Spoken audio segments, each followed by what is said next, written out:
It's showtime. What's up, historians? Welcome back to season 6 of Historically Haunted VODCAST, episode 4. I'm your host, Adam the Historian Ghost Hunter. We just had Brett Wagner on last week. Brett Wagner played Leatherface in Texas Chainsaw Massacre 2013. He's going to be at the Maine Paranormal and Horror Convention with Annabelle and me. I'm going to be speaking at 5 p.m. on my birthday, September 6th. 2 more weeks. Capital of Maine, Augusta, Maine. I'm going to be there with Annabelle. Jason Voorhees is going to be there. Tony Moran, who played Mike Myers in the original Mike Myers. That chick from Scream is going to be there, the bathroom chick. So also shout out to Red's Medical Marijuana for hooking me up with some free joints here in Maine and a sticker and some stuff. Appreciate you. And also the sponsor of the show, my client for Historically Haunted Booking. I'm a booking agent. That's right. My client, Ryan Weffelmeyer, who is a film director, filmmaker himself. He's a paranormal investigator and a goods maker. And he made me my little Loomis here, my little 3D printed cat, my little sponsor. Meow. Right here in Pet Cemeteryville, Stephen King land. So, yeah, that's pretty dope. So, shout out to Ryan. Awesome. Appreciate you. Before we bring on my guest, she is an actress. She's also a film writer and a film director maker, as well as a bunch of other good stuff. We're going to digest all that. That's Jamie LYNN, LYNN. Check it out. I saw her a couple of movies on YouTube, Bystanders, for first film. Amazing. But real quick, before we do that, and this is what I'm going to have her do. I usually have my guest do this for me after. My first guest of season 6, episode 1, my client, Danielle. Mary Kate, what's going on from fucking Clown Motel 3, Three Ways to Hell. Danielle sent me this, guys. Check it out. Jamie, I want you to do something like this for me. Hey, all you future ghosts. This is Shadow Witch, Death Doula, Spiritual Healer, Reiki Master, Paranormal Investigator, and manager of Illuminate, Danielle Fitzgerald, and you're watching Historically Haunted with Adam Bagan, with Adam the Historian Ghost Hunter. Enjoy! That's awesome. I love that. I guess some more recently. Hold on. Stop it, phone. So, yes. So, appreciate the shout out. And Mary Kate, you and your sponsorship being my guest, Clown Motel 3 sponsored me for a couple of months. You're going to be sponsoring me all of October. Appreciate you, girl. You're going to be on a bunch of new films. We're going to get you back on. So in the meantime, without further ado, from the middle of nowhere, Kentucky, I believe she's what she said, Jamie LYNN, actress, director, film writer. What's up? Hello. Thank you for joining us. Well, thank you for having me. I'm happy to be here. I started the whole thing, of course, Historically Haunted, and I did paranormal stuff, but then I started leaning towards horror actors. People don't really do actors, actresses, and I said, well, it's kind of fun. And I'm in Total Control, so I've been doing a lot of these, actors and actresses, and it turns out there's a lot more to it because you got a lot going on. But I want to say first and foremost, it's a pleasure to meet you, and thank you so much for your time. I really want to say that because thank you. Yeah. It's lovely to meet you. I love it. I love talking about all of this stuff, and it's like I never shut up, basically. Oh, you're gonna fit in perfectly. You're gonna fit in just well. Guys in comment behind the scenes of my life. Like, go ahead. Sorry. Even if I'm at home and stuff, just like I'll talk to the dogs about everything. Like I'm a mess, so pretty much, yeah. I never shut up. It's the energy. You don't contain it though. You like to let your energy out. Oh no. It's very difficult to hold it back sometimes. It just, everybody's like, you're very intense, and you're. I'm like, yeah, but I like to think that it's a good thing because it weeds out people, because sometimes people are just. I mean, if you're scared of it, you're scared of it, and that's cool. It's like whatever. Well, for every person that's a spaz like you and me, there's that one that's a little meek, quiet person that doesn't say nothing, so and they don't get shit on. So it's all fucking individuality, man. So I think you're awesome how you are, and you're fucking Jamie LYNN, and I think that's great. I am. Hello. She is a author. She wrote Mary, I got your book here, Mary. She's the author of the War of the Dragon King. She sent it to me and signed it. She was my guest last year. What's up, Mary? Also, a client of mine, I wanted to mention this, Thomas Patrick Gormley. What's going on? He runs Paracons. He runs events in Salem, Massachusetts, Connecticut. I'd love to get you out there next summer, fall, awesome. If you're down for conventions. I've never done one. I've never done one as a guest before. So Thomas, we got a virgin. Yeah, like I've done script reads, and we did like the premiere for Bystanders, but like nothing like as a guest yet. But it's I mean, been also you have the Kane Harders, you get the the Felissa Rose, you get the big name ones, but you also gonna have I'm not saying that you're not a big name, but you know what I mean. But you still have people still like the B movies, still like the horror movies. There's people like me that would line up for you and Sarah French and all these actors, actresses, and shit. So I think we'd love to get you to Salem. I think you'd fit right in. Oh, heck yeah, because that's the thing. I really love indie horror. That's something that I have been passionate about since I was a very, very young girl, like 12, 13, when I just really started getting into it, because my mother had always been into horror for most of her life, from the time her aunt took her to see The Exorcist when she was like 11, way too young to be watching The Exorcist. Yeah, and it kind of rubbed off on me, and she, like, I owe a lot to her with that. And I can go two ways. oh yeah, yeah, she's great though. Like, she's super, super supportive, and so is my dad. Like, I don't think many people can say that their dad was the one that was like, sit down, child, we're going to watch Wes Craven's Last House on the Left. And he's that's my dad for you. Also very like loves film, loves low budget film specifically because a lot of innovation goes into it, loves older film. And so like I joke that I was kind of made in a lab to do this.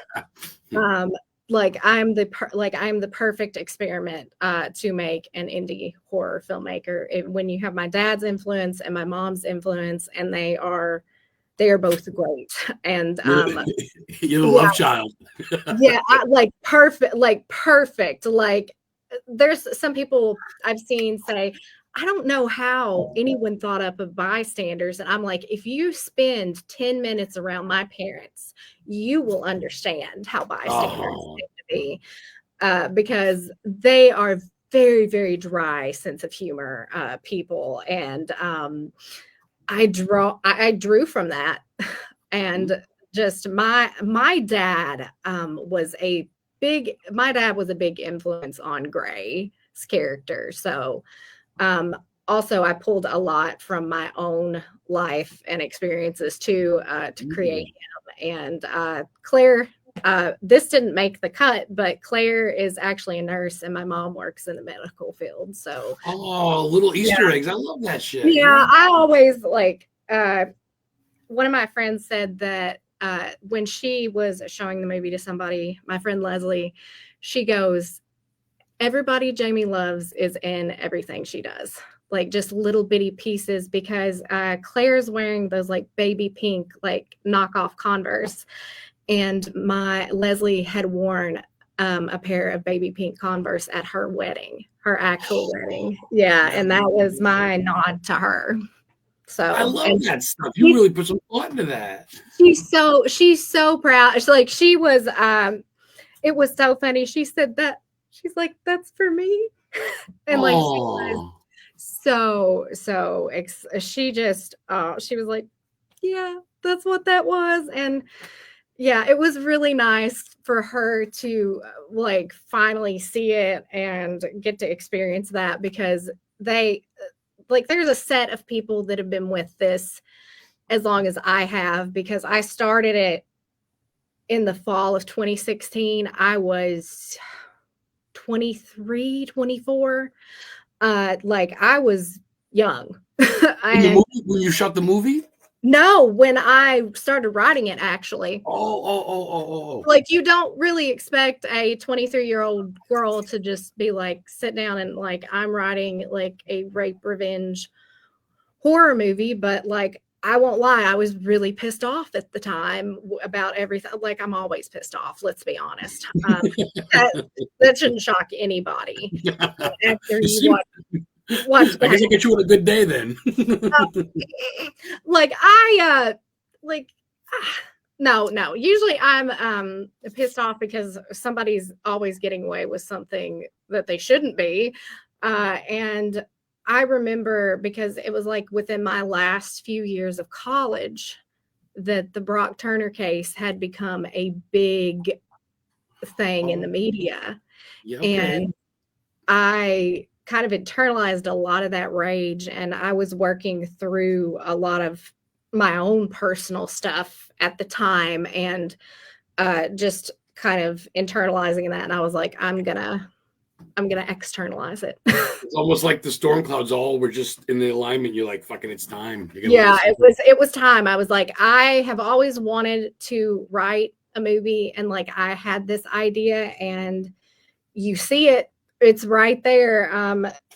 Is Claire and Gray in the car, and they're having the really serious this really serious yet awkward discussion. And she's like, I'm pregnant. And he's like, what? And then you get like, because I'm one of those people that I'm like, I believe that sometimes everything happens at once. And this was very much a everything happens at once kind of situation. And then you get Abby, who at the time was Chloe. We changed her name up a bit because we had a bunch of C names. And I was like, shit, yeah, you're right. And like Chloe was the easiest one. Think little things like that, but yeah. Yeah, I didn't think about it because I was like, it's like, yeah, you got a bunch of C names. And people are going to conflate a bunch of those. And I was like, yeah, that's right. And we were talking about how Cody and Claire fit the characters too well. Oh. And I was throwing out names because I wanted that like very girly, but very common name because she's our every girl, basically. And one of my students that had graduated right before that, her name's Abby. And I threw to her. Yep. I threw out like, yeah, she was one of my like little proteges. And that's dope. Yeah, I was like, Abby.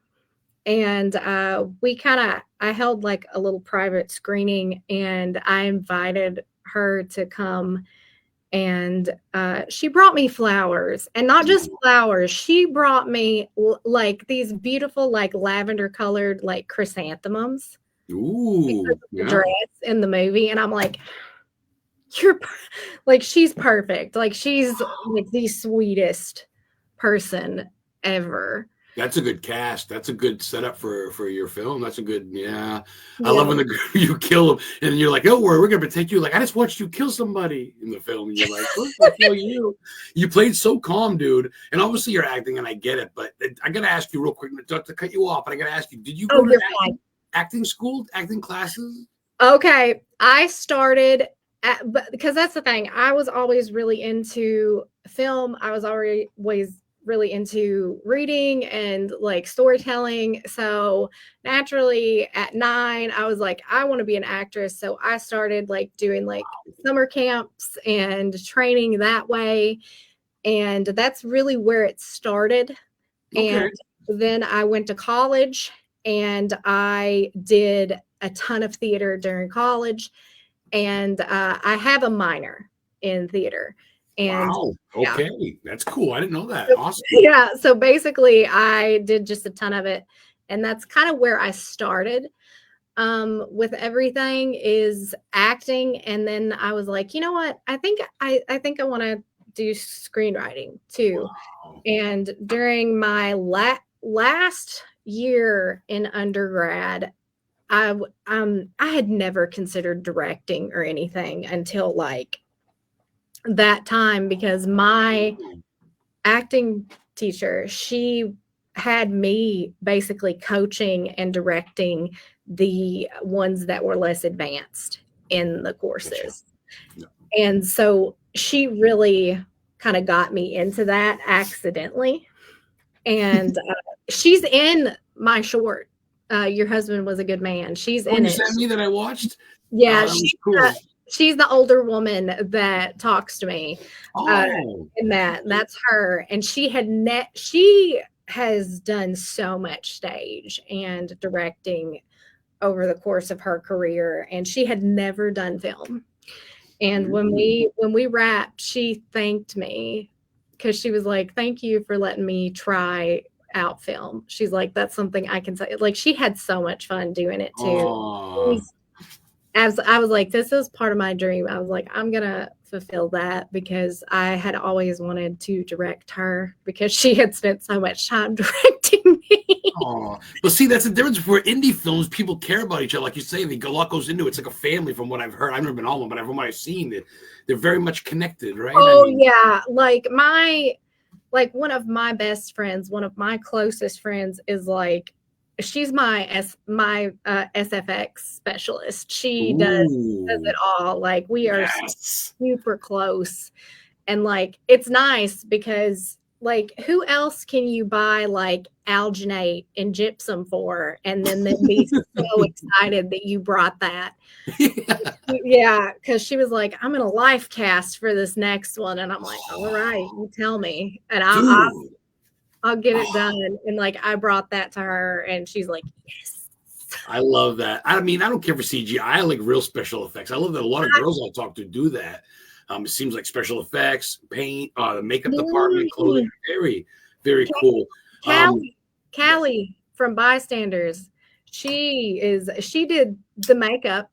She did the makeup for the whole movie, and everybody has been fascinated by the fact that she kept Claire's makeup on.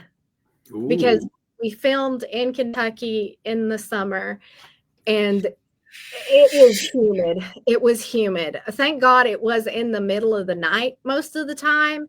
And like, I had bike shorts under my dress, and like, I would hike that thing up when there was a breeze. And I was like, yes, please. It was, yeah. Do what you gotta do. Yeah, because at that point I was like, I don't care. And like, one of our poor sound guys, he was wearing, I think, some kind of cologne or lotion, and like got bit by a bunch of bugs out there. Like, it was, yeah. I was talking to him like after that, like a year or so after that, and he was like, did you know that I got bit by? I was like, no. Like, are you okay? Obviously he's okay, but I was like, oh my God. That's one of the downfalls of not filming in like a warehouse or something outside the elements. You never fucking know, right? Like if anybody's like, oh yeah, this is very, I was like, no, it was not very glamorous, but it was very fun. And I think it's funny, like, I've had people be like, you look so graceful on screen. And I'm like, thank God, because I fell several times off. Like, yeah, I fell a few times because, again, we had thunderstorms a lot of the time. And like, we would break and go in and break. And like, it was kind of wet. And like, sometimes I fell. And I know that like Garrett had to be off to the side, like, she's down again. Clumsy old Jamie again, down again. Like, she's down again. Like, it was funny. It was kind of funny because I was like, I'm fine, because I don't have a sense of balance. I run into like the door casings on a daily basis. Like, I'm the person that's accidentally checking my hip on like my desk and everything. Well, they got a medical team on the site, luckily. I'm used to it. I'm used to it. So real quick, I'll get the comments. Everybody's checking in. What's going on? Lilac says, Brandon, what's going on? Good as always. Viper Paranormal in Virginia. Nate, what's going on? Newport Paranormal. Yes, thanks for sending stars. You guys can send stars too. It goes towards the show. What's up, Christine? You guys all checking in. Someone's got a question for you if you don't mind taking one. I'm going to ask you first. Are you into the paranormal? Are you into ghosties? You ever seen or believe in any of that shit? Oh, you know I am. Oh, fucking A. Yeah, my mom, bring my mom back up, because she's very like into the paranormal and believes in all of that. And my dad is like, I don't believe in any of this. And my mom's like, shut up. She's like, shut up. Yeah, like that. Like, yeah, it gets real interesting, because my mom is like, yeah, I've seen stuff before. And like, I remember being a kid, and like, we lived in a very old house at the time. And we lived in a very old house at the time. And my father was not home. My mother was, and I saw a figure of a man walk through the kitchen. And I thought, because I was young enough that, like, this is something that's like burned into my memory, because I remember like very clearly thinking, okay, that can't possibly be my dad. And I went and looked, and like this man was nowhere to be seen at all. Wow. And, Really? yeah. Did you Yeah. did you get your mom? Was she there? Did you? That, apparently it didn't really freak me out that much, which you think it would, but like I've been built different from the beginning, I guess. Well, it didn't seem like it was threatening though. He didn't seem to scare you. He almost ignored you, right? It was almost like he just walked away. And like there was no interaction. I was like, huh. I was like, something's not right. And then like years later, it just kind of clicked what had went on. And when I was in college, like for back to the theater portion of everything, we would volunteer on the ghost tours for class credit. And we would deliver monologues as some of the ghosts. No way. Yeah, we would do that like on the ghost. It was so fun. So you like that? You like the spooky Halloween type shit? Yes. Okay, I didn't know that part. I read a little bit about you. I can. Absolutely. Like I had so much fun doing those, and like I did it several times. Like I did it partially as a host a few times, where I went through and like I would tell a certain story when we came to a certain part on it, and the man who organized those, he was so super happy to have us help him out, and it was fun. Yeah, like that was some of the most fun I had on in my like college experience, because it was cool. It was just like, I mean, it's not going to make the headline, but at the same time, it's like it's all about enjoying things, and that's pretty. People's faces must have been like, "Oh, you're telling." Oh yeah, and I love getting like the experience. Yes, like I love performing. It doesn't matter how big or small it is. Like it just matters. I just like entertaining people. I guess. But it's something that I have really like been passionate about, and it was really just a really cool experience. And like I still remember a lot of the spill that I would give, and like I've driven people. I've been like, okay, that place right there is supposed to be haunted, and then like, and they're like, oh, and also like downtown where I'm at, there is I'm not sure what building it was. It used to be a restaurant. I know what side of the street it's on, but they wouldn't tell me which one it was. It had a Vatican sanctioned exorcism. Oh, stop it. It had a Vatican sanctioned exorcism because it had poltergeist activity that was so terrible. It was becoming a hazard to the workers' health. Like it was throwing stuff at their heads. The Pope himself was like, you go to this place and cure them. Wow. Yeah, but apparently it stopped after it happened. After they did the exorcism, apparently it stopped. And I'm like, that's fascinating. Absolutely fascinating. You better tell your dad that one. That's a wild one. Holy shit. He's Catholic, so that would the Pope, but I get it. It's a hush hush. But it's also that's the Catholic leader, but I get you. He would probably believe that, let's be honest. That's pretty wild. You don't hear that often on the show. The guy Bam asked what your favorite paranormal investigation was. I'd say that's right up there. That's you've seen some shit. Oh yeah, like we actually our community theater like is in an old church, and there's a wicked story to that one, because the reverend there had a young daughter who was like 15, and she was seeing this older boy, and her father didn't really approve of her, and she wound up they found her hung in like I think like the bell tower. And her name is Elizabeth, and she is very active there. and it's real creepy out there. And like we took like Geiger meters and stuff. Yes. We've You got me sold, Jamie. You're fucking great at what you do. I don't know whatever you're selling, I'm buying. I know that. You know what? I don't even know what I'm selling 98% of the time, but here I am. Well, I want to ask some fun questions, but before I get into that, it's halfway through. I like to plug you. I notice you have your own production company. You're involved. You want to plug some stuff where people can find your work or hire you or get involved? Any websites? Yes, I make it easy. You can find me at jamiealvey.com. Everything is there, all kinds of contact info, in my Instagram, which is just Jamie Alvey. I'm super, super duper easy to find. Like IMDb, I checked that out. You got an IMDb. Yeah. I do have an IMDb and all of that's good stuff. Right now, we are running a Seed and Spark campaign for our next short, The Second Circle, which is based on Dante's Inferno, but it's like by the way of Southern Gothic. And the effects are going to be really gross.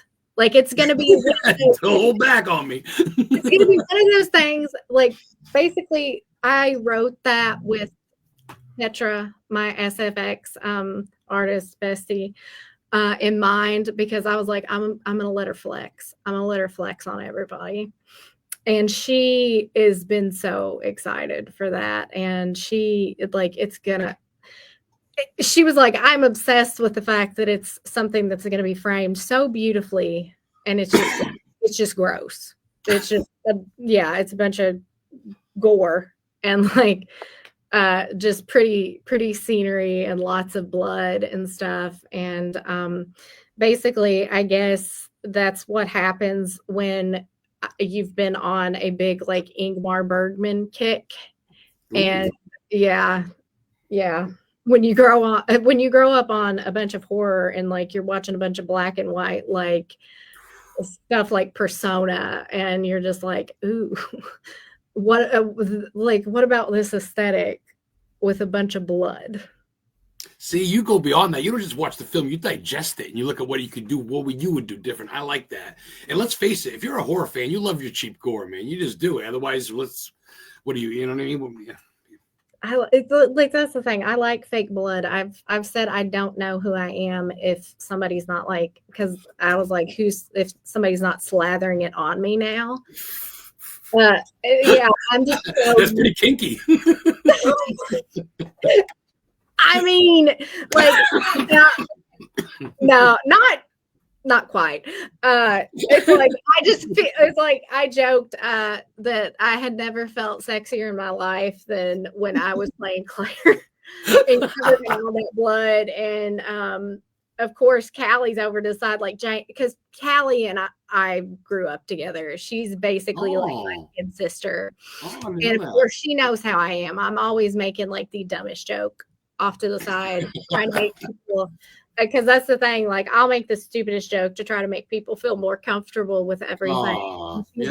She's over there like, Jamie, stop. Oh my God. And like laughing at me. But it worked, didn't it? It does somehow. And she's amazing. And she's like, you just had the blood all over you. And like, she's just, because she was talking about it, she said that, she's like, I can't believe that you ever got it off of you, because sometimes, now this is funny, actually. Ooh, okay. Garrett and I had blood all over us. Obviously, it's everywhere in that movie. Yeah. Sometimes we had to run errands, and we did it because the blood wasn't completely off. So we're out places with. You mean like in the public, like at grocery store or something? Yeah, like Garrett did go to a grocery store. He did. I had to run and get some of the extra bridesmaids dresses of the, like, I was calling David's Bridals because we had a predicament where we had to get a couple more. And I'm calling and going to like the nearest David's Bridal, getting those dresses. I'm covered in blood. And I literally look at the saleswoman and I go, I'm making a horror movie. And she's like, that's the coolest fucking thing. She was like, yeah, she was a horror fan. And I was like, yes, thank God. She's not going to look at funny? You know what that reminds me of? And that's actually going to be my next question. I want to do a fun one, but real quick before I do, this is what Carrie. Yes. I love Carrie. Well, that's what I want to say, because I went to the same high school as Stephen King, Lisbon High School. I live in Maine. I live 30 minutes from his house. I do tours. Historically, I do tours. You're coming to Maine, I'll give you a deal. I know where Pet Cemetery was filmed. I know where his house is. God. If you can't tell, I really love Stephen King. Like, I grew up on like the Mary Lambert Pet Cemetery because, of course, my mom was like, let's watch this. And dude, of course, at that age, Miko is one of the first children death scenes. I actually, the truck driver, he sponsored my show for 2 years, believe it or not, the Ringo driver. But look, Miko. I love it. I love it so much. So I gotta ask you, what is your favorite Stephen King book and or film? Okay, my favorite book is It. Holy fuck, you read that for fucking... Yes, I know. Everybody looks at me crazy because they're like, how the hell did you read that? Not only did I read that thing, I wrote my first master's thesis paper on it. You got most people beat. I've never heard that one. That's killer. Yeah, I wrote my master's thesis on the effects of childhood trauma as displayed in Stephen King's It, and how that is indicative of the deeper emotional catharsis of horror and why it should be studied more in an academic setting. Oh, you must have fucking aced that all the way to the moon. I got it perfect. I graduated with distinction. Of course you did. Yeah. What do you say as far as movie goes? Is it the same thing or you get something else? I really like it, but honest to God, like, I think the older I get, I act like this movie came out forever ago and that I'm old. But it might be Dr. Sleep. Ooh, no one has ever said that. The Shining Part 2, so to speak, but it's Danny grown up. It might coked out in bed with his hooker. God, oh my God. And the baby, that had me in my feelings, honestly. But that one's one that I've really sat with a lot. And it's one that I was fine in the theater for most of it when I watched it, except for, oh my God, when they killed poor little Jacob Tremblay, the little baseball boy. The baseball kid. Oh yeah. Oh my God, yeah. And I was fine most of the time throughout the movie, but when I got home, I broke down crying because of that scene with Wendy and Danny there at the end, in the boiler room, because I was like, oh my God. Oh, right for the credit at the very, very end. Yeah. And I was like, I'm fine. I wasn't fine because I'm a sucker for those really hard-hitting emotional moments. I guess I like the emotional whiplash that you can pull in a horror movie that way, because it's like, I'm terrified. I don't like this. I'm uncomfortable. And it's like, now I'm uncomfortable for a whole other reason, because now I'm going to cry. It unlocks something. It almost unlocks something. Oh yeah. And I think a lot about Pet Cemetery, because that's my number 2 Stephen King book. It's one that I was like, it gets you on a twofold level, because I was like, it's a very astute exploration of what grief does to people, but I was like, it's also absolutely objectively fucking terrifying. It's whether you don't like dead or kids dying or families fighting or cats dying or fucking weird. You know what's funny, not to change the subject, but I can bring you to all that. I know exactly what the original, where his daughter's cat Smucky died. I know exactly where the house is. I know the real Pet Cemetery that he based it off of, where all that shit. Oh my God, I love that. The house is still yellow with red. Oh my God, you got to come to Maine, Jamie. That's my next question. What's your bucket list, girl? Give me one for America. Where are you gonna go? God. Come on, New England. I would love to go to New England. I'm one of those people that I honestly, because Connecticut is so haunted. One of the states, yeah, it is. Massachusetts too. Oh, bring them on. Like there's that's my friend Emily. What's up, Emily? Hi. Hi. Yeah, she's from Maine. She produces a lot of my stuff now because get her face on here. She can say hi. People bring their dogs and cats on and kids on. She's your kid. Bring her. That's no pressure. He's older. That's what we joke. We're like, Jamie's the mom. She's the mom. Even if we're older, Jamie's the mom. Jamie, I don't like crust on my sandwiches. And then I have and then I also at home have a bunch of dogs too. And they, I have and what's funny is there's a tie to bystanders there because during like pre-production, I brought my dogs Verbena and Poppy with me, and like I have videos and stuff of them running around out in the backyard, and like people would probably recognize where it is because it's actually where we started the whore hunt part. Really. Like again, emotional whiplash because like here's this very cute video of my dogs running right there, and then weeks later we do that. I love that you incorporate nods to your friends and family. You even bring your dogs in. You're very homebound. You're very like not what I'm trying to think of. You're not conceited. You're like the opposite, which is good. I like that. Cool. Everybody, I piss off a lot of people, specifically Emily, because she's like, you are infuriatingly humble and you make me mad because she's like, you should give yourself a little bit more credit. And I'm like, well, I just like doing it.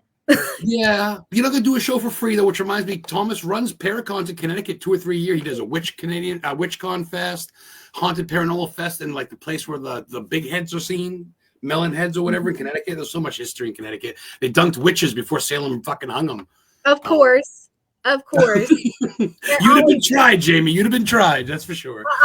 I've said that. I've said that I would have been tried for witchcraft. Really?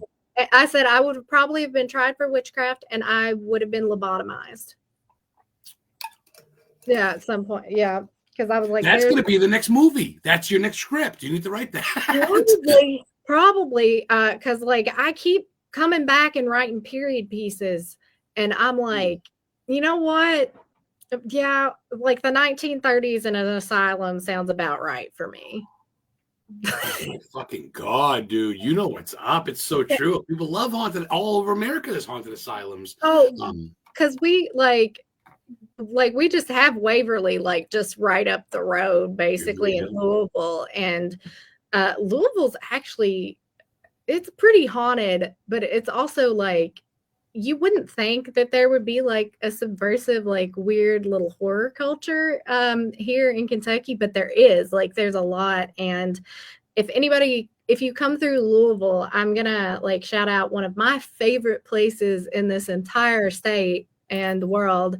It's called Butcher Cabin Books. It is a completely horror bookstore. It is female and queer owned, and it is absolutely one of the coolest places I have ever been. Like the facade of it's cool. Like it's like painted to like looks like blood's dripping down it. Oh, that's dope. Like, it's so like it is the coolest place. And when you go in, she keeps that place stocked with everything that you can think of. Like she even has like used books, like older ones, like the pulp paperbacks that she sells secondhand. Yes. And I found a hardcover copy without the dust jacket of Burnt Offerings the last time I was there. Ooh, that's a fucking oldie. Wow. Yep. Anne Rice and shit, but you're even going past Anne Rice. Wow. I love me a deep cut. I love a deep cut and Oliver Reed being unhinged. So you're definitely a reader. You're for a while I owned the original 1821 Sleepy Hollow by Washington Irving. I paid $350 for it. I turned around and sold it for another $100. I needed the money. I wish I had it back now. I love that thing, but that was pretty dope. Give me a bucket list for other than America. Like, is there Ireland, Scotland, Italy? Oh, I would love to go to Ireland. That is someplace that I like. I love it. Like I've never been, but in theory, I love it there. I love it there because like I actually sometimes I'll just pick a country and I'll go on a weird deep dive into what horror they have. And I'm going to tell you, they're doing some weird stuff over there in Ireland, horror wise. And like, it's so cool. And like 98% of it, like, will have like these beautiful shots of like the Irish countryside. And I'm like, I'm so sure that like this is like a tourism gambit in a way. Yeah. But it's working. It's working. And like you, is that where Banshees are from? Is that Banshees? Yes, Banshees. Banshees. Yeah, Banshees and shit. Okay. Yeah. And like, oh yeah, like all kinds of scary stuff is happening over there. And like, I'm about it. I'm about it. I have an idea for something set in Ireland that would deal with like the Fae over there.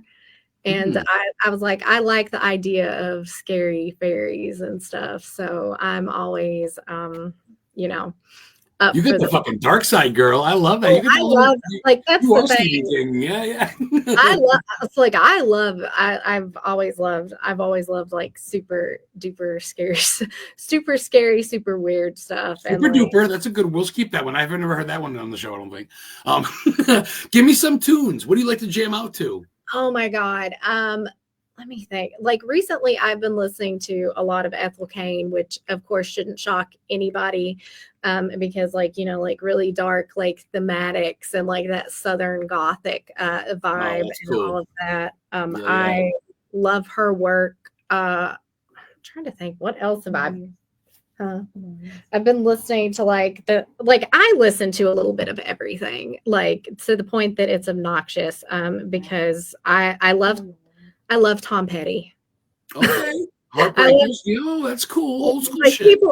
People wouldn't like, it's like people probably would not expect like the amount of just weird, like the gamut, like of course, like Bruce Springsteen and stuff, because my dad, that's where that's from and everything. But connections, memories. Yeah. Like I love like Florence and the Machine, and she's got an album that's coming out on Halloween this year. Oh, I love that shit. Yeah. Yeah, the lead single on it is called Everybody Scream. And I'm like, you know what?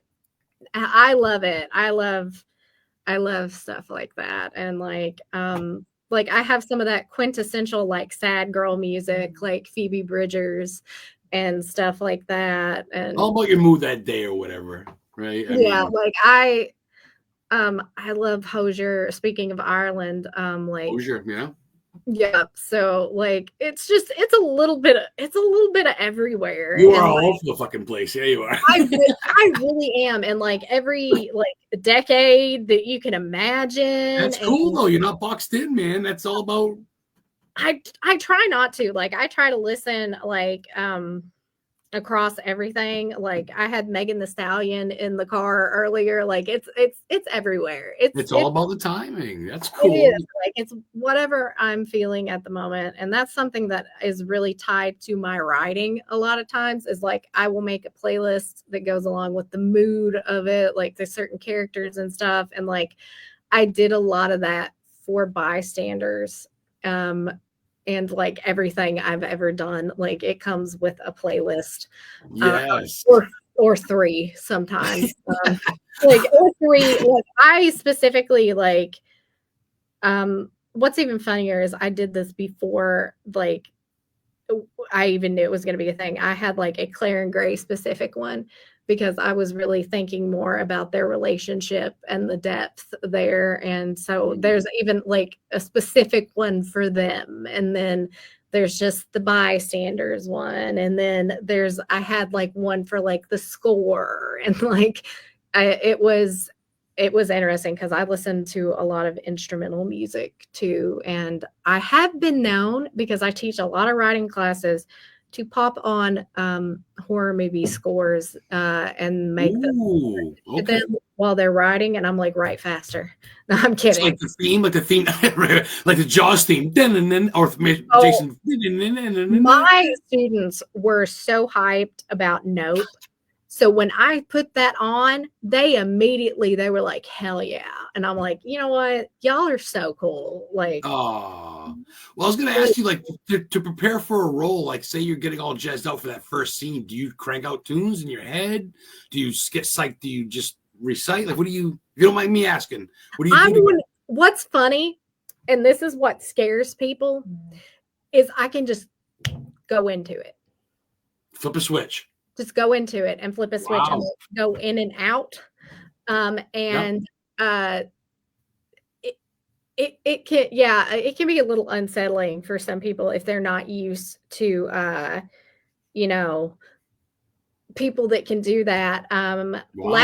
Last September, what was really funny and was kind of affirming in that way was like last September, the Kentucky Theater in Lexington hosted a free screening of The First Omen and had the director Arkasha Stevenson there because she's from Lexington. Oh. Yeah, and it was, oh my God, it was the coolest thing ever. Of course you win. Of course you win. Of course.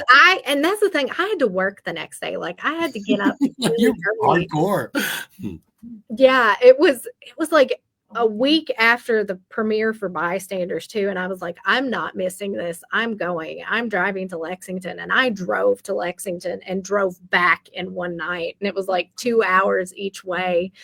And it was worth it. It was worth it. Yeah. It's something that happens every summer. It's a once in a lifetime thing. No, she talked about Nell Tiger Free, how she does that. She can just pop in and out of stuff, and then it's like you, like it's nothing. And then Emily is sitting beside me and then just staring at me like, I love it. And I don't know, none of us see it. That's awesome. Yeah, she's like, who's that sound like? Who's that sound like? And she's like, you know what? You two have to work. She's like, you two have to work together at some point. Like everybody. She's like, it's like it has to happen. I was like, I would love it. That would be cool. Because I want to work with you. I want to die in one of your movies. I want you to kill me. I told him to play Leatherface. He goes, I'll kill you in my next movie. I go, I love it. That's the thing. A lot of people, like Callie wants to die on screen. Yes. Because she dies off screen. And there's a scene where that had to be cut due to time constraints and like the weather and I hate it because it was us coming across her body and she was so excited to be dead. She was ready to be dead on screen. And I'm recording that for a sound thing. She was excited to be dead. I'm recording that later. Yeah, she was so excited. And then it was like it got cut and she was like, dang it.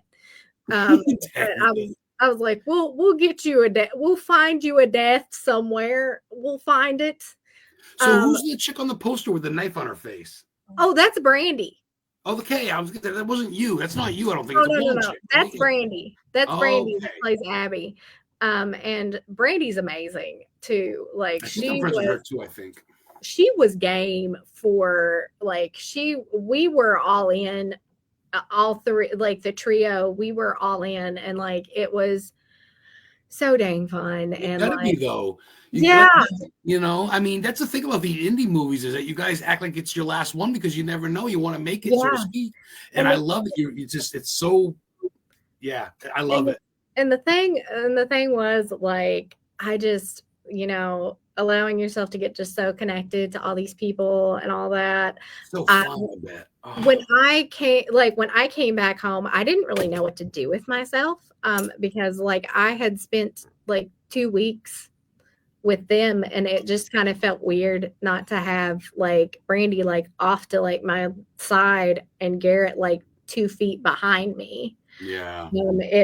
I was like, I had trouble readjusting because it's like everything's in a vacuum and everything's intensified and but like I think it really comes across on screen as well, and I'm really happy with what we did there because I was like, it's not going to be for everybody because it's super stylized in parts and then it hits like a really realistic tone, but I was like, again, like 70s exploitation horror, I was like, it mimics the inspirations there. And Big fan base for that stuff. oh, as there should be, because I think that it's fascinating from an analytical perspective as well. Yeah. Because I've got to be a nerd about it. So I've got to be a nerd about it. I love it. You're well rounded. Like you're like, yeah, I love it. Like you're a badass, but you're a geek, but you're fucking like you're a very beautiful, empowering soul that shines through. Like I like how you represent like your friends, and I can't get enough of that. Like the pink shoe thing, that really hits home. I like that. That's yeah, cool because like Leslie has been like there for me for so many things just throughout life, and like I just really love seeding in all of those little bitty parts that just it's on film for forever, for eternity now. You know what I'm saying? That's what I was like, those parts of the people that I love, like we may die, we will die one day, but that's gonna stay around forever. That matters. In the short, like you can see some of the photographs in there, like one on the, like you can very clearly see one that's on the fridge, and it's of Leslie, her husband Brandon, me, and Emily, like out having drinks, is on the fridge. And in the movie, and your husband was a good man. Yeah, we have them on the fridge, and then we have a bunch of ones up in the. What's even funnier is we have a Easter egg for bystanders upstairs, and it's a picture of the frat boys together on set. Yeah, we have a, like, that scene where Deaton and I are kissing. You can see the picture of the frat boys. Right there in the front, like you can see the picture of the frat boys. And when we sent it to them, they were, of course, they loved it. They were living for that. And I was like, yeah, because we had the pictures of, because I was like, heck, I'm looking through all the pictures from set, because of course Deaton and I are reteaming to do this. Which is, it's so funny because I said Deaton and I find new and inventive ways to yell at one another. Yeah, because we're hollering at each other and bystanders, because I'm like, he's the one I'm getting ready to just absolutely just fuck up there at the road, where I'm like, I'm done and I'm getting ready to step out, and like Grace just like, no, you go back there right now, like, no, it's not time. On-screen marriage is rough. Yeah, and and what's like both, it's like all of my on-screen marriages are complicated. And your husband was a good man, like then we're playing husband and wife, and that one's definitely complicated because he's dead. Oh, I haven't seen that yet. I gotta see. Is that available to watch? I sent you the link. Well, you sent me the link, but where's the whole thing? Is it on Tubi? Oh, it's that one. No, it's on the festival circuit right now. Okay, cool. I'm sure it'll be okay. Which, you guys, if you want to watch it, if you don't have the hard copy, you can obviously purchase it off her. But right now, Tubi's got it on there. You check it out. The chick with the knife on it. It's really fucking awesome. Yeah, that's Bystanders. It's a good one. So, but that one you wrote, you didn't direct. This other one you wrote and directed, correct? Yes. Okay. That's where Deaton and I are playing husband and wife. And yeah, that one is very bleak compared to Bystanders, because I was like, Bystanders is bleak, but I feel like it's very hopeful. Like there's a lot about investing in other people and like caring for other people and striving to just take care of one another. Amen. Even if it is in a very unorthodox, violent way. You gotta get the message home somehow, because I literally said the message of it in, like, if I wanted to break it down to, I don't know how to tell you that you need to care about other people, because I, like, some of the weirder reactions have been, I don't know if I buy them helping Abby, and I'm like, you're not gonna help the teen girl that just run out in the road. Oh, okay. That might say more about you than it does me. Because It might say more about you than it does me, because Yeah. I know that if I were in that situation, I wouldn't. It wouldn't go that way, because I was like, it's like work with young girls all day, as a like teaching college, so it's like it's really hard to divorce yourself from the reality of being like a 17, 18-year-old girl, and you're in like different situations and you're scared and you've had so much just trauma thrust upon you. Yeah. And I see young women that age all the time, and I'm like, I don't have that in me. I don't have it in me not to try to help people in that way. But your husband was a good man, is just a black hole. And I'll say this, it's one of those that I didn't really realize how bleak it was until I got some distance from it. And when it played at the Chattanooga Film Festival, Ooh. I sat back, and like it was like smack dab in the middle of our block in the program. It's bleak. I was like, oh my God, I did not realize that this was I was like, Ari Aster, I'm coming for you. I was like, because I was like, oh my God. Chattanooga Film Fest is a pretty well-known thing. That's great news, though, right? They are great there. Yeah. Like, I have so much love for Tennessee, Chattanooga. yeah. I have so much love for them. Like, it was one of the, like, hands down, one of the best experiences of my life Really? in Chattanooga, because everybody is like just super cool, and like they love film. Like Yeah. they don't they're not like, oh, it has to have a big name or a big budget. Like, they love it. Like, They see the art. They see the art. they do. They invest in it, and it is like they're just like a fantastic group of people, and like they run the hell out of that. And like the program is always, it was stacked. Like, so much of it is Wow. super quality. And our block was amazing. Like, the block we were in, like, there was not a bad short in that block. And a lot of people like were even talking about how they felt like it was one of the strongest ones, because like from top to bottom there was so much talent going on there. Because yeah, there was, yeah, we kind of killed the vibe though a little bit. Well, that was what was funny. Because it was so bleak. It was so bleak, and I was like, yeah, I'm sorry that it wasn't really a fun one. And That's kind of a compliment, though. You know, it's a horror movie. It's kind of like, yeah, oh shit. like everybody, because that's the thing. Because I'm like, I never know how people are going to react to that one. But everybody was, I was like, yeah, I'm sorry, it's not a fun one. And then Tony Blando, who is the co-director and writer of a short called Disfigura, and if you ever get to see, if it's ever playing anywhere that you're at, drop everything and go watch Disfigura, because it is perfect. Doug Jones is in it. It is very Twilight Zone, and it is just like, I'm obsessed with it. I'm obsessed. Old school. What they did with that is just fantastic.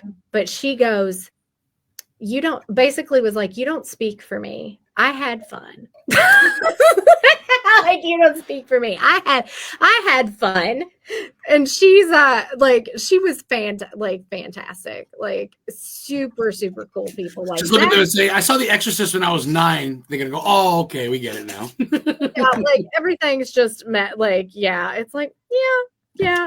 It was one of those things where I was like, I kind of was in a dark place when I wrote that and filmed that and then edited it. And then I got in a better place. And then I watched that back, and I was like, if somebody was like very concerned about my mental health after they watched that, that's valid. Oh, brutal. I want to see it now. No offense, but wow.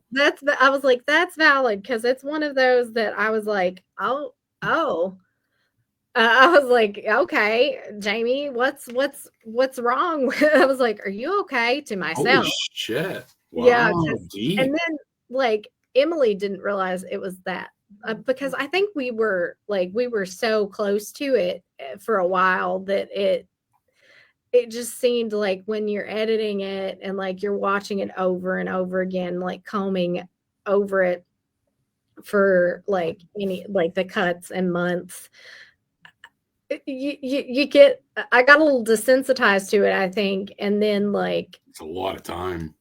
oh, it is like I know you did your own editing and producing for the most part. That's a lot of fucking wow. That's a lot. Yeah, like I oversaw post on it. Wow. And our editor is actually Petra, my SFX specialist's husband. Wow. They're a husband and wife team, and they are two of the best people that I have ever met in my entire life. Nice close crew. I like yeah, that. and they live like down the street. Look at that. You grew up with one of them, the other one's down the street. Oh, heck yeah, they live down the street pretty much. And I was over there, and John and I spent hours. We spent weekends watching that short and making little bitty cut. Like it got to a point where we were like, shave a second off that. And I swear it was funny because they were wanting to start a family, and Petra actually got pregnant around the time that we started shooting Your Husband Was a Good Man. Oh, movie baby. Yeah, wait, here's the best part. We finalized that cut when she was in labor. Yeah, we finalized the cut when she was in labor. Holy shit. Yeah. You can't get more closer than that. You can't get more real than that. We had movie baby. Like that's what I said. I was like, that, yeah, it was, I was like, it's so special in that sense too, because like there's a lot that just goes into it. And like, we're obsessed with their little boy. He is the most perfect creature ever to exist. And like, of course we buy him creepy things, but for babies. You're the auntie. You're the unofficial auntie. Oh yeah. Like I joked that I said I'm in my practical magic aunts era. Practical magic. Yes. Yeah. Good drop. Oh yeah. Like I bought one of your films one day.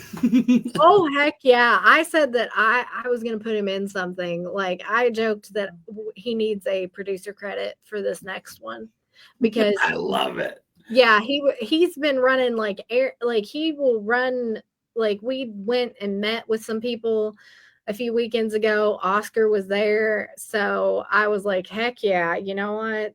He's part of it now. Oh my God, Oscar! How fitting is that? Winning an Oscar, he's an Oscar. Yeah, like that's the thing. I was like, I don't need an Oscar. I have an Oscar. Brava! You're fucking good, Jamie. So we're at the end of the show. I usually like to ask my guests if they get any questions for me. You got any phone ones for me? You want to play host for a minute? Oh my gosh, what's your favorite Stephen King book? Oh, look at you. It's got to be my first one I ever read. Read Pet Cemetery. It's got to be. I mean, yeah. I wanted to start with Carrie because that's his first book, but I read Pet Cemetery because it's in Maine and everything, and I just was like, wow. My girlfriend's challenging me to it. I keep staring at the end of my bed. I'm like, fuck. I don't know. I want to get to it. I read some other ones. I haven't got to it yet. But you need to do it. It's one of those that when you really get started with it and into it, you can't put it down because you're like, you'll look at the movie the same way again. Yeah, like what is happening next? Like what's going on? Did you get scared? Did you have nightmares at all? Oh, I'll tell you. Oh my God! Of course I have a weird story. Yes. I got to the scene in it where they are adults and they're going under the sewer and into the to fight it again. Okay. And this is not in any of the adaptations, but spoiler. as you know, that it takes the kind of the appearance of a spider. The creature was pregnant. So it's not a dude, or I guess they could. Nope. Yeah. And it's like plot twist there. And there were like the little baby spiders down there, and he goes into great detail about how Ben Hanscom is stomping on those, and I'm like, oh, that's so gross. And then like I put the book down and I'm going to the bathroom in the middle of the night, and there is a huge spider in there. There's a huge spider in there, and I have my house shoes on, my slippers, and I step on that thing and it pops. Basically, it pops. And I'm just like, I'm in hell. Oh my! I'm in hell. That's something that's like burnt into my brain, because I was like, if anybody asks, I was like, yeah. You tell it so vividly, and you tell it so accurate and right on, so it's definitely, you're not bullshitting, because you're right like, it's on. Like I think about like, yeah, it's like, I was like, this is a horrible thing. I didn't know I know the spider scene, but I didn't know about the babies with being pregnant. Oh yeah, like Stephen King's throwing weird stuff at you like to the 11th hour on that one. I think he was doing cocaine. I think he was doing cocaine back then. Yeah. I mean, he didn't remember writing Cujo. That's true. I think about that all the time, and like he admitted that they're remaking that. I heard they want to redo that in Salem's Lot. I guess who fucking knows. I know they redid Salem's Lot, and like I know that they've been doing a lot of like King here lately, like The Long Yard or The Long Walk or something's coming out. Yeah, it's coming out, and then like Mike Flanagan's doing a Carrie as a mini series. Oh, yeah, like it's like there's a lot more Stephen King. I was like, you know him, you like him, you really. Yeah. Oh yeah, I know Hampton Academy where he taught and wrote Carrie. I can bring you there. It's right. Yes. Let's go. You come to Maine, Jamie. You better look me up. You come to Maine. That's the thing. I talk a little bit about him being an English teacher in like my. He's an inspiration to you a little bit, I think. Yeah, like I like talking about him being an English teacher and like how spot on he was writing like the kids in Carrie. A little bit, like I was like, he was sitting there like just internalizing all that. The wheels were turning when he was writing Carrie. Oh, he got taught in high school, maybe he got picked on for having glasses, being a little geek, right? And like, I think a lot about how you see a lot of that in It also. Like, Stephen King really likes an underdog, and you see so much of that in It, and like the movies are actually pretty decent representation of the novels. But the book just goes into a level of depth that like you wouldn't really imagine. Except I heard about the group sex scene. God, yeah. Shit all about that a little bit. Yeah, I heard about that. Like I'm sitting there and I'm like, Stephen King, I get what you're trying to do symbolically, but maybe you should have stepped back. Just a little bit. I'm at that point where I'm like, where's Tabitha? Where is your wife? What was Tabitha doing when you did that, buddy? Because I know he's like, she's my first editor, and like I'm like, okay, where was Tabitha? Where was she? I don't think you should. Yeah, I love that you know her too. You're doing your shit. We're at the hour mark, a little over. Is it cool we go a little bit more minutes? I don't want to rush you. Do you want to go right now, or I got another question or two? Is that cool? Oh no, come on, yeah. Okay, I'm just chilling here in the woods of Maine by fucking Mount Katahdin and at the end of the Appalachian Trail. I'm 45 minutes by the end of the Appalachian Trail, or the beginning, whatever, and then 45 minutes to King's House. I'm right in the middle, right in this little rinky-dink town. Yeah. So it's kind of cool. There's a lot of moose around. What does Jimmy like to do to maybe celebrate? You have a nice seafood. You like lobster. You have a nice rib, maybe chicken.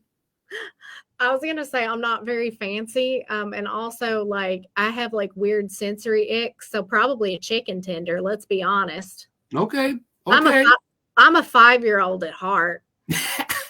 Like I'm not gonna lie. Like I'll do anything. Like I'm not like super fancy or anything. Like That's cool. No, yeah, yeah, like that's cool. like most that you'll probably get out of me is like maybe some cake and like a glass of wine for like celebrating. Ooh, this is splurger. Okay, wine is Like good. yeah, it's like or ice cream or something Okay, like that. Like I'll celebrate that way, something like that. Just that's not cool. not anything like huge or like extravagant, but you Good know, with the joie. yeah, it's like pretty much Whatever. when like we did Horror Hound for bystanders. Like Ooh, okay. we did the photos first, and then we had a downtime until like the actual showing of the movie. And I was eating pasta in the hotel room. Yeah, Yeah, like sitting on the floor eating pasta in a hotel room. comfort food, relaxing. Heck yeah, I was eating pasta in the hotel room, sitting on the floor, leaned up against the bed. My mom was there. Callie's mom was there. Callie was there. Emily was there. And Callie's cousins were also there. And It's a fucking like, slumber party. yeah, it really was. Like, it was so fun. And like, I think a lot about that still. Like, I was like, of course, I was sitting in the, floor eating pasta at like 7 at night, waiting for it to be midnight. In Yeah. your pajama bottoms, just relaxing, laying on the floor. I was like actually for a while wearing like the dress that I had on and just sitting there because everybody's like, people are probably like, what's Jamie like? And I'm like, I'm probably sitting in the most stupid position you can imagine on the floor or doing something. You're on a boat eating shrimp cocktail? No, in the hotel eating popcorn and fucking. No, it's like, I was going to say, it's like, no, I'm from Kentucky. It's like, no, I don't. No. No, it's like, that's one thing that our production designer and SFX was talking about on Bystanders, Ben Miller, who was absolutely amazing. He was like, Jamie's not a diva, at least. And I was like, and then there's me over there covered in like an inch thick of fake blood, and it's like, no, I'm not, like covered in like dirt, like actual dirt and stuff from where I falling down. Like I love that you write and direct, but you also act. You don't just give yourself the proper, like the glamorous role. You go right in. That's fucking cool. Like that's the thing. Like people will probably be like, "Oh, you want people to look at you and stuff," and I'm like, "No, like this role is gross. I don't want somebody else to have to do that. I feel responsible at this point. It's like I'm doing this. It's like I'm so like I joked that I felt bad having to ask somebody else, like somebody to pretty much join me in the woods doing that. But like Brandy and Garrett were troopers, and like I couldn't have asked for a better just people to join me on that. And it was fun. It was fun. And part of it. Yeah, because like we're just, again, like after rap, sitting around, we at one point we started a fire out in the fire pit where we burned Bob. Oh, no way. Yeah, like we have making s'mores. we should have, but like we're sitting out there, and then Garrett's like, we should film a sequel where Claire and Greg go on vacation because I want a free vacation. And I'm like, God help me. It's already starting. Well, that's actually my next question, girl. I got to ask you, Jamie, where do you see yourself September 2026? Maybe another film under your belt? You want to write a couple more films? You want to act a little bit more? Maybe I would, honest to God, September 2026, I'm hoping to see the green light on the next feature. Like I would love to see a green light on the next feature, because we have this short that we're working on now, And like I've just kind of kept going and kept going, but I would like to see a couple more screenplays out of me, and hopefully another, like, a green light, because I have a feature that is like a weird passion project of mine, and it might be a little bit of a hard sell for people, because I really want to do it in black and white. And that'd be awesome. I really want to do it in black and white, and I want to do it like it's set in the 60s, and like the first half of it is actually like this really intense like romance movie until it's not. And until it's not, and it's a zombie movie. Oh my god. And then it becomes a zombie movie, and it's called Housewife, and it's about a woman who she's in like this really loveless marriage, and she starts an affair with the guy that's the manager of the local grocery store, and like it's their romance, and then zombies. I was like, don't spoil it, but yeah, then zombies. There's an outbreak, and then it winds up being like the most uncomfortable thing ever, because her friends, she winds up at one of her friends' houses with her lover, and basically everything that can happen does happen. Her husband winds up there, and like everybody's in close quarters. It's very much inspired by Night of the Living Dead. I was just gonna say, it might be Night of the Living Dead meets Resident Evil in a way. I actually said it's Night of the Living Dead meets Shirley Jackson. Have I seen that? Shirley Jackson? Shirley Jackson. She is the woman that wrote The Haunting of Hill House. Oh shit! Okay, right on. Okay. She wrote a lot of like The Lottery, where they stone the woman to death. So like you're getting a lot of like weird domestic type horror in there. And somebody was like, this is your love letters to Shirley Jackson and George A. Romero. I was like, you're damn right it is. I saw that was one of your influences, George. I go, oh, I've been to the Living Dead, Evans City, Pennsylvania. I'm gonna tell you, if I could remake like any like movie, Monkey Shines is up there. Oh my god, Monkey Shines! I love Monkey Shines. Again, that's my again. So underrated. No one ever talks about that fucking. Nobody. And then there's young Stanley Tucci right there in it. So I love. Yeah, like nobody ever talks about Monkey Shines, and I'm like, wow, you know your shit. You're a sick fucking. You know your shit. That's cool. Yes. I mean, with all due respect. No. You're not saying something to me that my own mother wouldn't say to me. Oh, fucking Jamie Alvey, actress, writer, director, all around good person, paranormal fucking geek. I've robbed an hour and about 30 minutes of your time, 20 minutes of your time. I'm going to upload this on YouTube. I'll tag you in on Saturday. It'll be in the hard copies forever.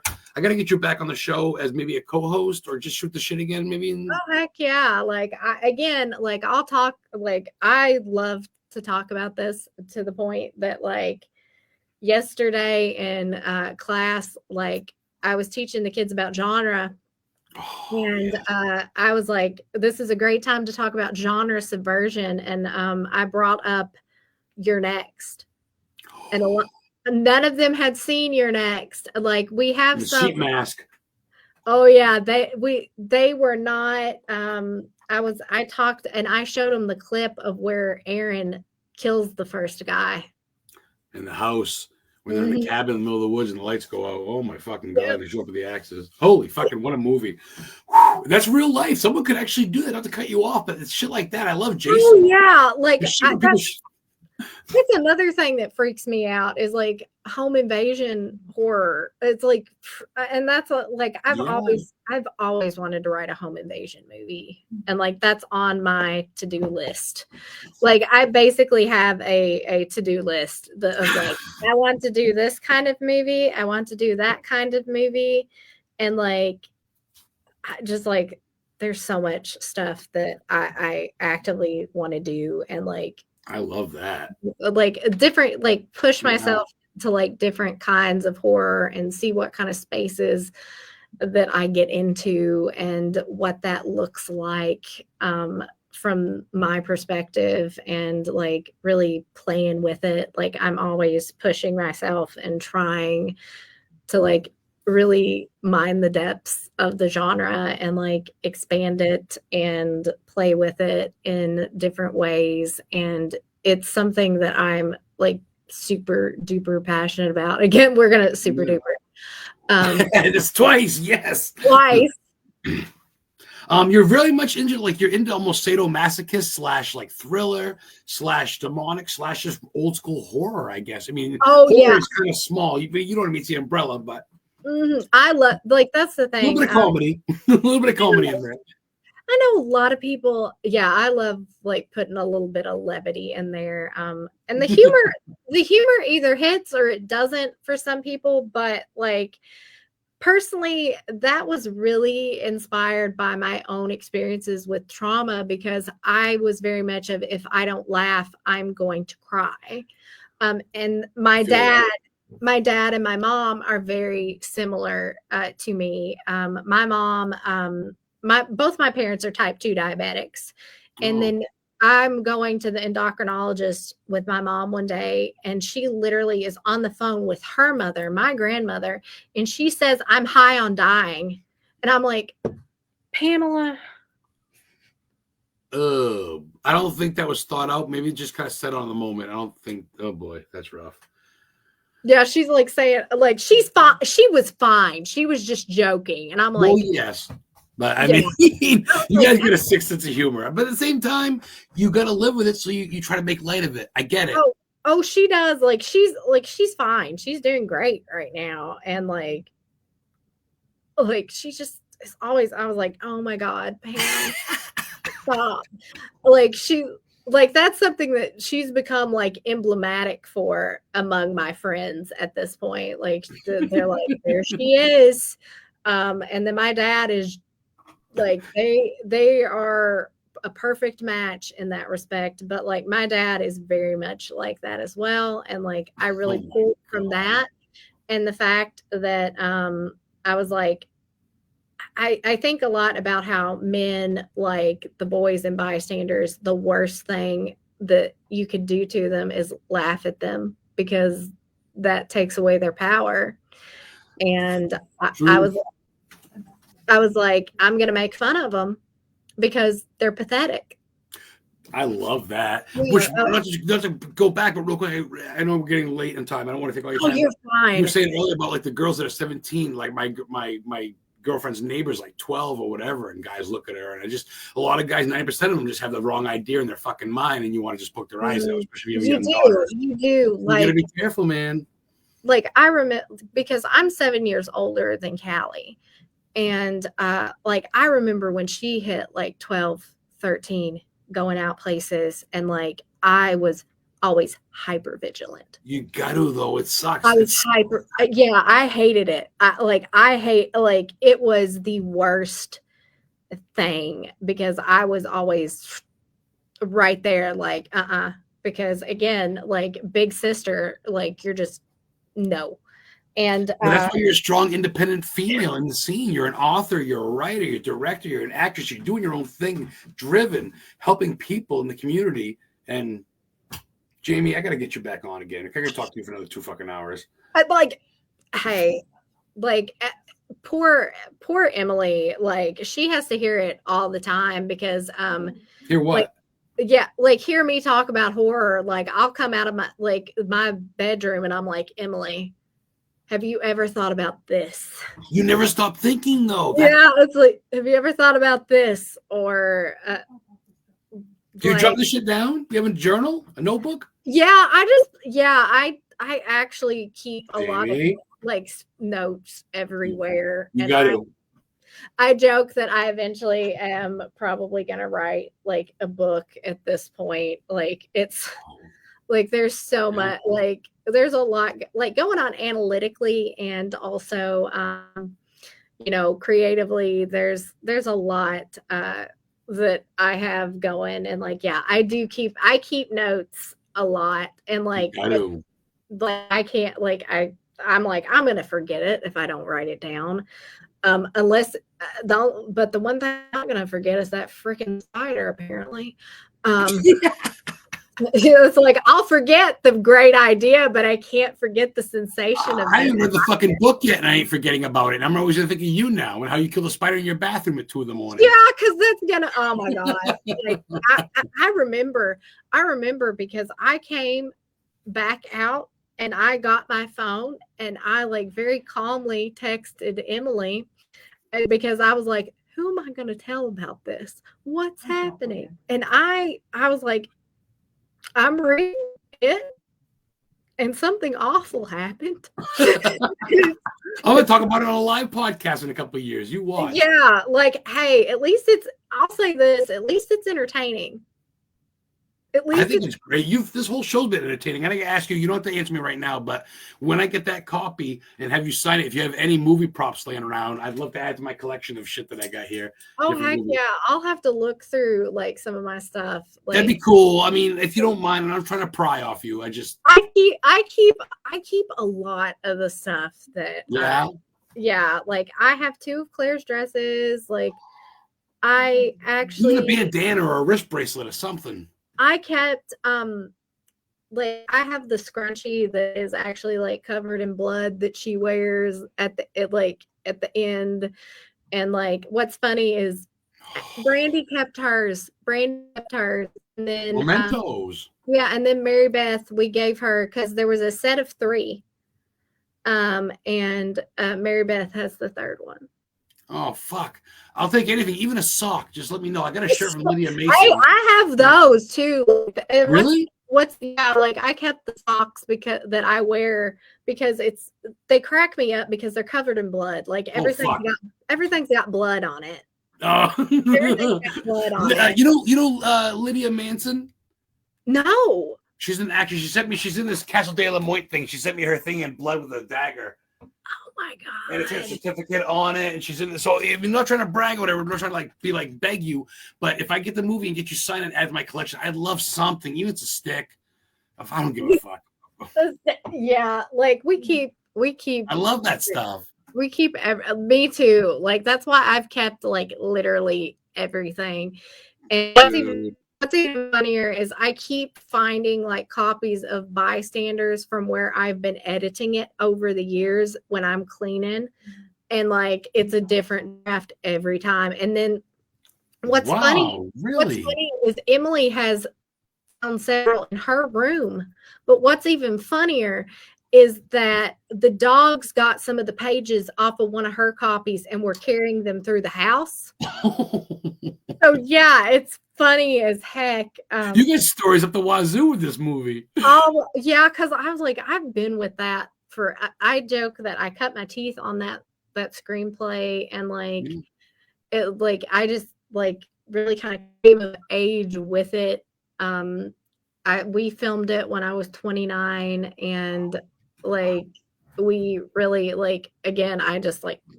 I kind of grew up with it during my 20s, and like I'm forever grateful for that experience because you were destined for this role. You were destined for this lifestyle since you were a kid. Oh, you ever heard of the Native American rapper rocker Yellow Wolf? Eminem signed him. Ooh, that sounds familiar. This is his mother's friend. I had his mother on the show. Shine, what's going on? She's from Alabama. Hi! Oh my god! A little late. We're almost done. Check out the hard copy on YouTube. You guys can go back and watch it. Kicking me out, Jamie. You've been awesome, Jamie ALVEY. Guys, check her out. Thank you for having me. You can watch the show as soon as we're done. You can rewatch it. But I'm also going to upload it to the YouTube channel, Historically Haunted. Make sure you guys subscribe and watch it. Next week's guest is an enchantress from Connecticut. She is a voodoo priestess, so to speak. Samaya from Samaya's Golden Pyramid is going to be on September 4th before the main show. So check it out. Jamie, you've been fucking awesome. I appreciate your job. Brandon from Viper, you've been on since the beginning. Good show. Thanks, brother. Follow her. The production page. Give that a shout out. What is the name of that again? Love and Horror Productions. And what's even funnier is that is also a connection to Leslie because she said my brand, Love and Horror. And I was like, okay, that's the production company. I said it for years, and then I finally did it. Just like that. You really are just like you switch, just like, yeah, got it. I love that you're just like, boom, okay. I was like, that's good. I was like, she was like, that's your brand. And what was even funnier, like months after she said that, we're gonna it's gonna all come full circle. There is a line in it, and it's from Bill's perspective, talking about looking at all of them when they were kids, and it talks about, it's something to the effect of, I'll have to find it, of and I looked at them with love and horror. Love and horror, and it's tied to get out of here. Like after that, I was like, you know what? One day I'm gonna do it, and it happened, and I was no like, pun intended. It happened. It happened, yeah. That's Real for quick, sure. you know, Jade of the Orient. There's an Oriental Jade restaurant. And they talk about how they're in it. It's in Bangor, and I went and had Chinese food the other week. It was delicious. Fucking StreamYard's kicking me out. All right, Jamie, I got about minutes ago. Good to talk to you guys. Check out actress, director, writer, author, Jamie Alvey, entertainer, a decent human being. You get the links on the page. I'm going to share some shit this week, guys. Hard copy will be up Saturday. Thanks for watching. Say bye, Jamie. Bye.